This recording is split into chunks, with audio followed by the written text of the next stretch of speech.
Vérité, vérité, si tu voulais, tu pourrais te dévoiler. Sur ce bus que ça marque, un Tata de près d'une soixantaine de places, tout encore drapé dans leur emballage plastique neuf.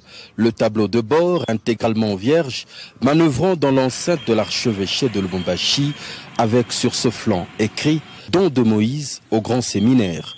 Un cadeau sorti des poches de l'honorable bienfaiteur à titre personnel. Monseigneur Jean-Pierre Tafunga, l'archevêque de Lubumbashi, est un homme heureux. Nous avons reçu ces dons. Voilà pourquoi je suis très reconnaissant envers lui. Je le remercie de tout cœur. Parce qu'il s'agit d'un don personnel de son Excellence le gouverneur. Ce n'est pas de la province. Aussitôt, en toute discrétion, le bienfaiteur s'effaça, allant continuer son devoir.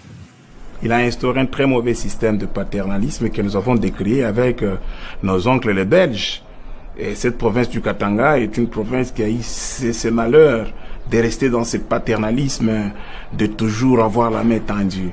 Et lui est venu encore réinstaurer avec force ce système. Mais il a pris une dimension aussi politique.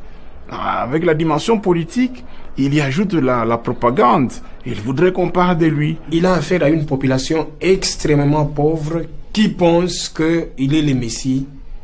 Il est le Messie, non pas dans le sens de quelqu'un qui met au point un programme cohérent de développement, mais plutôt quelqu'un, quand il apparaît, c'est comme si on a cessé d'avoir faim. On ne peut pas assurer le développement d'une entité par une stratégie qui passe par le don.